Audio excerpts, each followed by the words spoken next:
Welcome to Inspiration for the Soul, and I am Israel.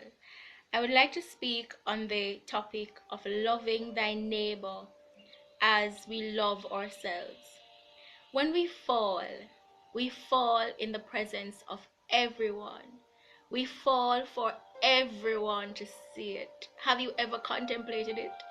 When something is not going right, it usually happens and everybody knows about it.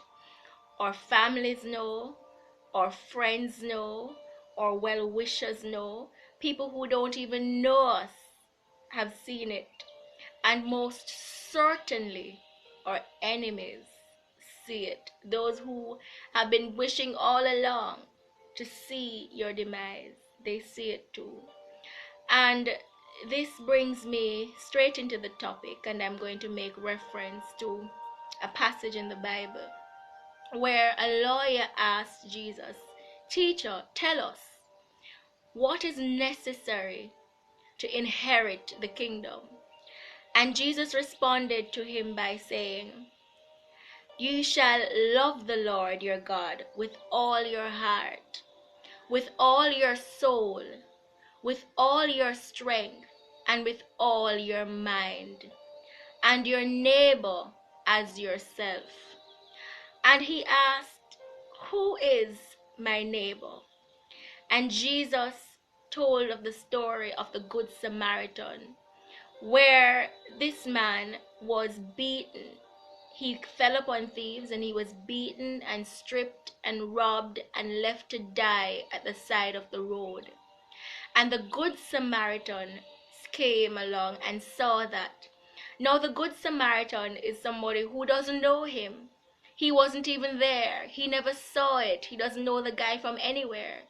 And he got down off his beast and he poured in the oil and the wine into the wound according to the scriptures. And he put this man that he did not know, is not his relative or his friend, on his beast. He was inconvenienced and he walked with the man on his beast to the nearest hospital and paid for his care. And so I want to speak to the times in our lives when perhaps we're fallen. And just like the story of the Good Samaritan, where many came and passed this man on the road and did nothing to assist him, there are times in our lives when we may have hit a rough patch, and there are persons who have never ever called us to say, "I wish you the best." There are persons who have never called to say, "I know that you are acquiring your house and you're signing the agreement, and I'm praying for you. I'm with you. I want to see your success." There are many people who never celebrated your engagement with you, or your marriage with you, or your relationship with you. But the second it starts to fall apart, the second the deal falls through, they call and they say, and they know, they know based on the leading questions that they ask, how is Jimmy, and how is the family, and how is life? And so you have to go through that painful discussion of explaining why your marriage has ended, why your relationship has fallen apart, why you have lost your home, why you have lost your car.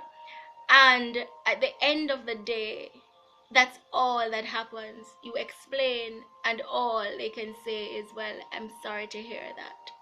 But there are also people who they don't care to find out what has happened. But just like the Good Samaritan, they ride in and they pour in the oil and the wine, and they put you on the beast and they take you to the nearest hospital and they pay for your service. And so this is the heart of love and the heart of true friendship, true relationships. And there are times when we don't even know these people. Perhaps we know them, but they were never the closest people to us. There are times when our closest friends will be the ones to pass us by. There's no assistance there. And it is people who we don't know. And so I want to remind us of the good neighbor principle, that you don't have to know somebody to assist them in the time of need. If you perceive a need, then just like the Good Samaritan, and especially as women, because we're a spiritual entity, it is our responsibility to ride in, to pour in the oil and the wine on the wound, and to put them on our beast and to take them to the nearest hospital.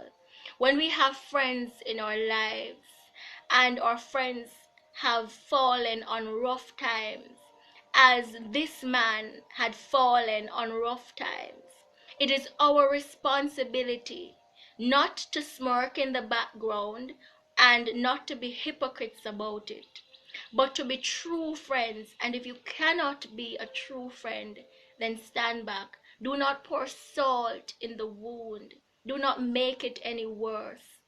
If you are this person, this friend, this true neighbor, exercising the good neighbor principle, then such is the requirement of one, the karmic law, and I've done a previous video on the karmic law.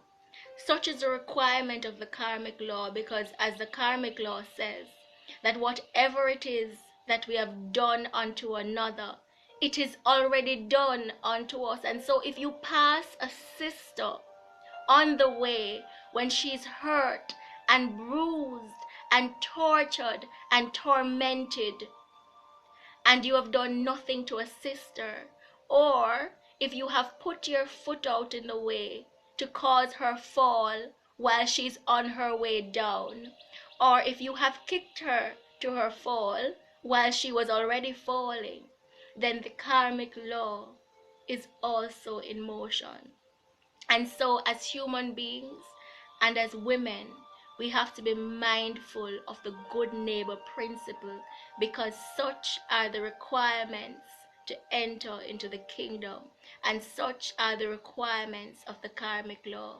This is Inspiration for the Soul, and I am Israel, and I wish you love.